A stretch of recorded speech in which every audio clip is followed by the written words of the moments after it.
तो कैसे हैं मेरे फिल्मी दीवाने। आज हम एक ऐसे मूवी के बारे में बात करने वाले जो रोमांस और ड्रामा से भरी हुई है, जिसका नाम है बैड सिस्टर। तो फिर समय ना बर्बाद करते हुए चलते हैं आज की मूवी एक्सप्लेनेशन की तरफ, जिसका नाम है बैड सिस्टर। 2015 में रिलीज हुई थी। जो भी हमारे चैनल पे न्यू है, प्लीज़ सब्सक्राइब करिए, बेल आइकन को दबाइए ताकि आपको हमेशा इस तरीके के रोमांचक वीडियो मिल सके। ये मूवी तो आपको बहुत लोगों ने एक्सप्लेन की होगी, पर किसी ने ये नहीं बताया कि ये मूवी मिलेगी कहाँ पे। अगर आप लोग जानना चाहते हैं कि मूवी कौन से पेज पे मिलेगी, किस वेबसाइट पे मिलेगी, तो वीडियो को एंड तक ज़रूर देखिए। मूवी की स्टार्टिंग में हमें एक नन दिखती है जो कि एक चिमकांडी की तरह होती है, जिसे एक लड़के से मोहब्बत हो जाती है। वो उसे प्यार करने लगती है। आगे क्या होता है दोनों के बीच में गुल्लू गुल्लू, ये हमें आगे मालूम पड़ेगा। मूवी में हमें जेसन नाम के लड़के को दिखाई दिया जाता है, जिसे म्यूजिक बहुत ज़्यादा पसंद है, बिल्कुल अपने अरिजीत सिंह की तरह। पर साला कभी कभी इमरान हाशमी भी बन जाता है। जेसन अपने म्यूजिक को सोशल मीडिया पे अपलोड करता है, जिसे काफ़ी सारे लोग देखते हैं। और यहाँ पे फिर हमें एक लड़की दिखती है जो सीधा बाथरूम में जाती है और नन के कपड़े पहनती है। ये एक नन को मार के उससे कपड़े पहनती है। अब हमें आगे मालूम पड़ेगा कि ये लड़की है कौन, कहाँ से आई है और इसे नन को क्यों मार। जेसन अपनी बहन के साथ स्कूल जाता है क्योंकि दोनों का वैकेशन ख़त्म हो जाता है। जैसन और उसकी बहन एक कैथलिक स्कूल में पढ़ते हैं, जहाँ टीचर्स नॉर्मल टीचर्स की तरह नहीं होते हैं। यहाँ फादर्स और सिस्टर्स स्कूल टीचर्स के जैसे होते हैं। आगे हमें रेबेक्का नाम की एक सिस्टर को दिखाया जाता है जो कि स्कूल की प्रिंसिपल होती है। रेबेक्का फिर एक नन से मिलती है जो कि आज ही स्कूल में नहीं आती है। वो नन अपना नाम सोफिया बताती है। रेबेक्का सोफिया को पूरा स्कूल दिखाती है। स्कूल दिखाते समय सोफिया को जेसन मिलता है, जिसे देख के उसके मन में संभोग की भावना जाग उठती है। इसके बाद रेबेक्का सोफिया को उसका कमरा दिखाती है। उसके बाद रेबेक्का सोफिया को उसके कमरे में छोड़ के चली जाती है। रूम में सोफिया अपना लैपटॉप चालू करती है और जेसन की अपलोडेड वीडियोस को देखती है। और देखते ही देखते उसके अंदर की हवस जाग उठती है और वो लैपटॉप को किस करने लगती है। अगले दिन सुबह सोफिया स्कूल जाती है, जहाँ उसे जेसन दिखता है। जेसन को एक लड़की से बात करते हुए देखती है जिसका नाम सारा होता है। ये देख सोफिया की जल भुन जाती है। तभी सोफिया सारा की जगह चेंज कर देती है और उसे फर्स्ट बेंच पर बैठने को बोलती है। उसके बाद मॉर्निंग प्रेयर स्टार्ट होती है, जो कि नन पढ़ती है। सोफिया को प्रेयर्स पढ़ने नहीं आती, इसलिए वो जोई को बोलती है प्रेयर्स बोलने के लिए। ये सब देख जोई को भी थोड़ा अजीब लगता है। फिर एक बार जेसन सारा को किस करता है, तभी सोफिया ये सब देख लेती है। सोफिया को बहुत गुस्सा आता है। सोफिया ये सब देख लेती है, तभी जेसन और सारा को बोलती है ये सब क्या है, पढ़ो लिखो आईएएस बनो, माँ बाप का नाम रोशन करो। ये सब हो जाने के बाद सोफिया जेसन को अपने कमरे में बुलाती है। यहाँ हमारे व्यूअर्स को लगता है कि अब आगे क्या होगा। अरे हाय, रहा नहीं जाता, तड़प ही ऐसी है। सोफिया अपने रूम का दरवाज़ा खुला रखती है ताकि जेसन उसे देखे और सीधा घपाघप करना चालू करे। अपने इस आइडिया को अंजाम देने जाती है। इसी वक्त सोफिया अपने आधे कपड़े उतार के रखती है। तभी दरवाजे पे दस्तक जेसन देता है और उसे वो देखता है। उसके लाल लाल टमाटर देखता है और वहाँ से चला जाता है। वो बहुत ही बड़ा जाकिर भाई का फ़ैन रहता है। ये सब देख के वो वहाँ से चला जाता है। सोफिया उसे देखती है और मुस्कुराती हुई दरवाज़ा धीरे से बंद करती है। और यहाँ पे हमारे व्यूअर्स के दिमाग में एक गाना आता है, वो बुलाती है मगर जाने का नहीं। अगले दिन वीकेंड होता है। सारे माँ बाप अपने अपने बच्चों को घर लेके जाते हैं। इधर सोफिया सारा को फिर से जेसन से बात करते हुए देखती है। ये सब देखने के बाद सोफिया सोचती है कि इस बहन की अट्ठी को अब तो बताना ही पड़ेगा। सोफिया रेबेका से बोलती है कि उसकी आंटी की तबीयत खराब है, इसलिए उसे छुट्टी चाहिए, तो रेबेका उसे छुट्टी दे देती है। जेसन घर जाने के बाद अपने मॉम एंड डैड से बोलता है कि उसे म्यूज़िक में करियर बनाना है, इसके लिए उसे ड्रॉप चाहिए। जेसन की माँ उसे सपोर्ट करती है, पर उसके डैड इस डिसीजन से खुश नहीं होते। फिर जेसन स्विमिंग पूल के पास गाना गाने जाता है और सोफिया भी उसे चुपचाप देखती रहती है। तभी जेसन को सारा का कॉल आता है। ये देखकर सोफिया की सनक जाती है। तभी सोफिया सारा के रूम के पास जाती है और उसके बुक के बीच में कुछ ड्रग्स रख देती है। अगले दिन सोफिया सबका बैग चेक करती है। तभी सारा के बैग से ड्रग्स मिलता है और स्कूल में ड्रग्स इलीगल है। तुरंत ही सारा को सस्पेंड कर दिया जाता है स्कूल से। फिर उसके बाद पूरे स्कूल की चेकिंग होती है। तभी जेसन के रूम से दारू की बोतल मिलती है। जब जेसन को पनिशमेंट देने की बारी आती है, तभी सोफिया स्कूल के फादर और सिस्टर से उसे छोटी सी सज़ा देने की बात करती है। सोफिया बोलती है फादर और सिस्टर को कि इस वीकेंड जेसन को क्लीनिंग में मदद करनी होगी। पर दिमाग में कुछ और ही ख़याली पुलाव चल रहे थे इस नन के। इस नन को क्या लगता है कि अपने नान और पाव दूसरों को खिलाने का बहुत ही मज़ा आता है। मूवी हमें फ्लैशबैक में ले जाती है कि कैसे सोफिया जेसन से प्यार करने लगती है। एक बार सोफिया ने जेसन का म्यूज़िक वीडियो को देखा था सोशल मीडिया पे। फिर उसे जेसन से पहली नज़र में प्यार हो जाता है। फिर सोफिया ने जेसन के बारे में पूरी तरह रिसर्च करती है। तब उसे पता चलता है कि जेसन के स्कूल ने किसी सोफिया नाम की लड़की को हायर किया था। फिर सोफिया उस सिस्टर से मिलने जाती है और उसे बुरी तरह से मार देती है। फिर खुद सोफिया बनकर स्कूल आती है। अब वीकेंड का समय फिर से आता है जब जेसन और जॉय दोनों मिलकर स्कूल की सफाई करते हैं।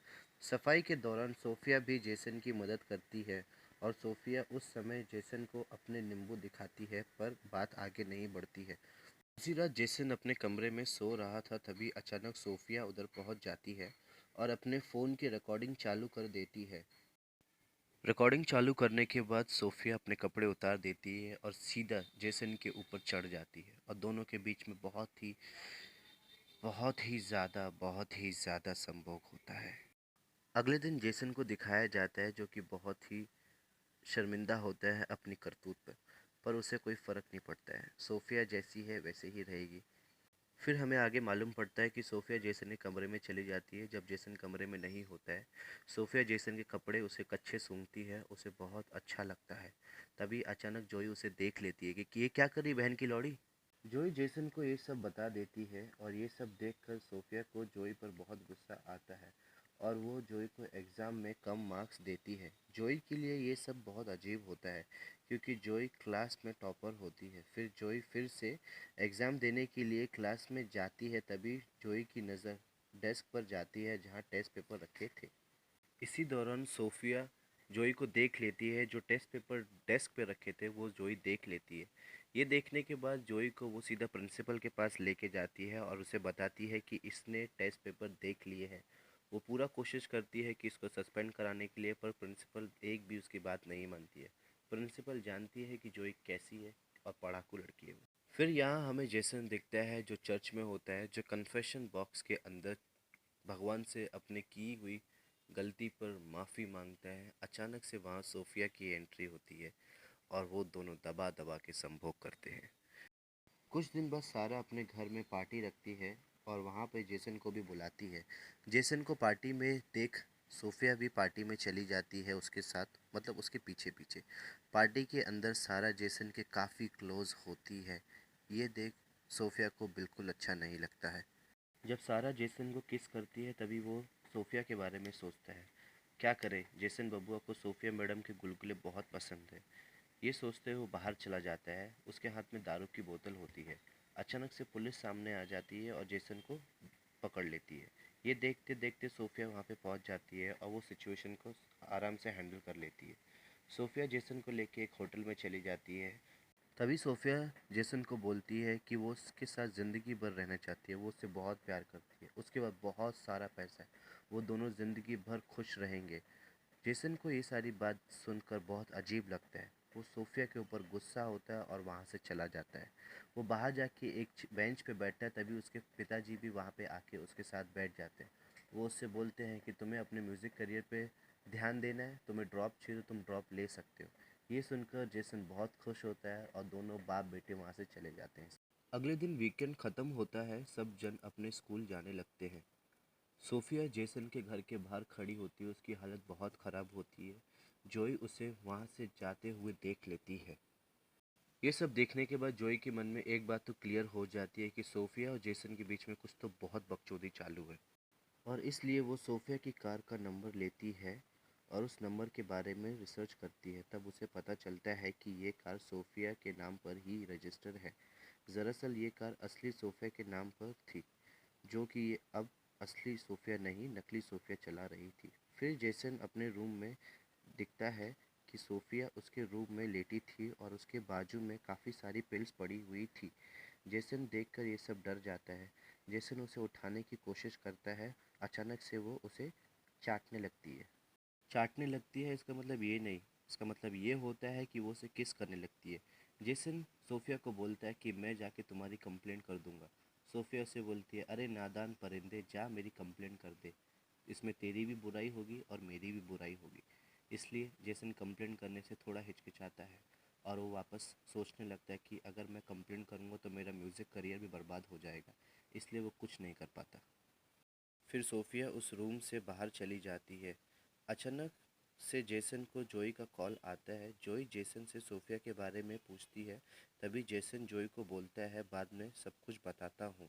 इसके बाद क्लास में प्रेयर्स के दौरान प्रिंसिपल आती है और उसके साथ सारा भी आती है। सारा की पुरानी गलतियों को माफ़ कर दिया जाता है। जैसे ही सारा क्लास में आती है, जेसन उससे बात करने लगता है और सोफिया उसे बोलती है कि तुम दूर रहना सारा से। पर जेसन उसकी बात नहीं मानता है। ये सारी सिचुएशन को मद्देनज़र रखते हुए सोफिया को बहुत गुस्सा आता है सारा पे। जब सारा बाथरूम में नहाती है तभी अचानक से दबे पाँव सोफिया भी उस बाथरूम में घुस जाती है। सोफिया को सारा के ऊपर बहुत गुस्सा आता है, इसलिए उसका सर पटक पटक के उसे मार डालती है और उसके पास साबुन का एक टिकली छोड़ देती है। जोई को कुछ काम रहता है सारा से, इसके लिए वो उसके रूम के पास जाती है। जैसे ही वो सारा की डेड बॉडी देखती है वो ज़ोर से चिल्लाती है। तभी सारी की सारी पुलिस आ जाती है। सबको लगता है कि ये सिर्फ एक्सीडेंट है, पर जोई और जेसन को मालूम है कि ये एक्सीडेंट नहीं, ये एक मर्डर है और ये मर्डर करने वाली सिर्फ एक ही जन है, वो है सोफिया। जब जेसन सोफिया से पूछता है कि तुम्हें इसके बारे में कुछ मालूम है, तो सोफिया बोलती है, नहीं, मैं नहीं जानती हूँ। जेसन को सब मालूम है कि किसने किया है। फिर अचानक से सोफिया जेसन को उसका चौदम पट्टी का वीडियो दिखाती है और उसे ब्लैकमेल करने लगती है। जेसन देख के एकदम डर जाता है। हाँ भाई, जेसन उसे बोलता है, हाँ हाँ मैं ही हूँ जिसने तुम्हें चोदा है। अगले ही दिन वीकेंड आता है। तभी सोफिया रेबेका से बोलती है कि उसकी आंटी की डेथ हो गई है और उसे वहाँ पे अर्जेंट जाना पड़ेगा उनकी फ्यूनरल पे। रेबेका सोफिया को परमिशन दे देती है अपनी आंटी की फ्यूनरल पे जाने के लिए। अचानक से हमें मालूम पड़ता है जेसन अपने फैमिली के साथ डिनर कर रहा होता है। तभी वहाँ पे सोफिया भी पहुँच जाती है और उनके साथ डिनर ज्वाइन कर लेती है। ये सारी चीज़ें देख के जेसन को बिल्कुल भी अच्छा नहीं लगता है। ये सारी चीज़ें नोटिस करने के बाद जोई के मन में जो शक था सोफिया के खिलाफ, वो एकदम सही था। अचानक से जोई सोफिया से काफ़ी सवाल जवाब करने लगती है, लेकिन सोफिया ठीक से जवाब नहीं दे पाती है। इससे जोई का शक और भी गहरा हो जाता है। इधर प्रिंसिपल सोफिया की आंटी की फ्यूनरल पर फ्लावर्स भेजने की कोशिश करती है। जैसे उसे मालूम पड़ता है कि सोफिया उसे झूठ बोल रही है और सोफिया काफ़ी टाइम से मिसिंग है। हॉस्पिटल में फ़ोन करने के बाद उसे ये सारी चीज़ें मालूम पड़ती है। फिर हमें दिखता है कि जोई जेसन को पूछती है बार बार कि तुम्हारे और सोफिया के बीच में कुछ चक्कर चालू है, तो जेसन उसे बोलता है कि हाँ हाँ मेरे उसके बीच में चक्कर चालू है। जब जेसन ये सारी बातें उसे बताता है तभी उसे अचानक से याद आता है कि उसने सोफिया के कमरे में एक लैपटॉप देखा था। अगले दिन जब रेबेका सोफिया से बात कर रही होती है तब अचानक से जोई और जेसन उसके कमरे में चुपचाप से घुस जाते हैं।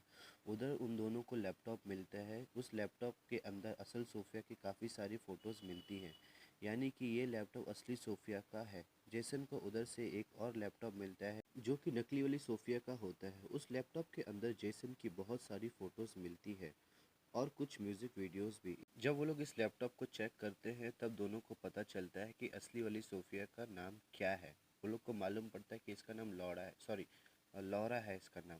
फिर इस लैपटॉप को लेकर प्रिंसिपल के पास जाते हैं सबूत दिखाने के लिए, ताकि सोफिया के खिलाफ एक्शन लिया जा सके।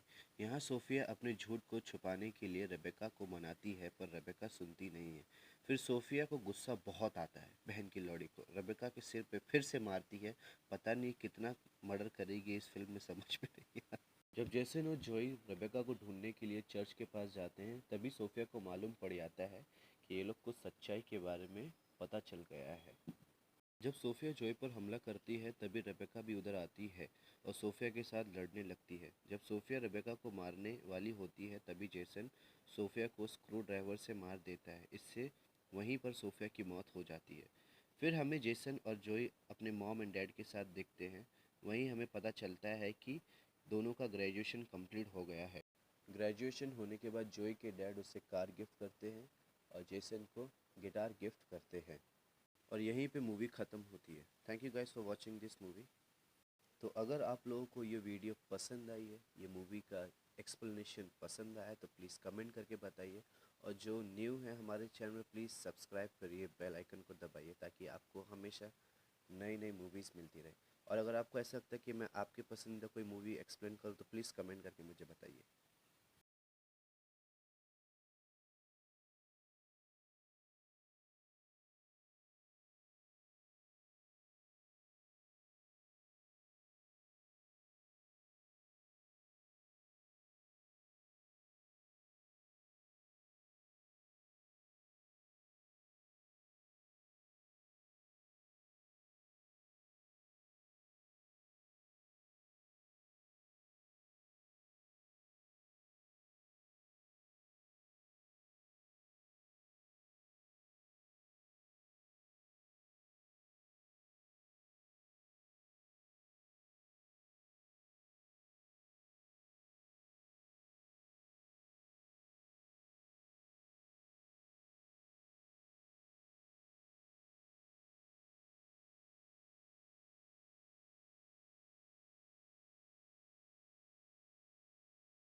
रूम का डोर ओपन किया था। जेसन उसे स्क्रू ड्राइवर से सोफिया को मार डालता है और उसका खेल यहीं पे खत्म हो जाता है। फिर जोई और जेसन का ग्रेजुएशन कंप्लीट हो जाता है। ग्रेजुएशन की गिफ्ट के तौर पर जोई को उसके मॉम की कार मिलती है और जेसन को उसके डैड न्यू गिटार दिलाते हैं और ये मूवी यहीं पे खत्म हो जाती है। आई होप आपको पूरी मूवी समझ में आ चुकी होगी। मूवी टेलीग्राम ग्रुप में मिलेगी और टेलीग्राम ग्रुप का लिंक डिस्क्रिप्शन में मिलेगा। तो आज के लिए इतना ही। वीडियो पसंद आया तो वीडियो को लाइक और चैनल को सब्सक्राइब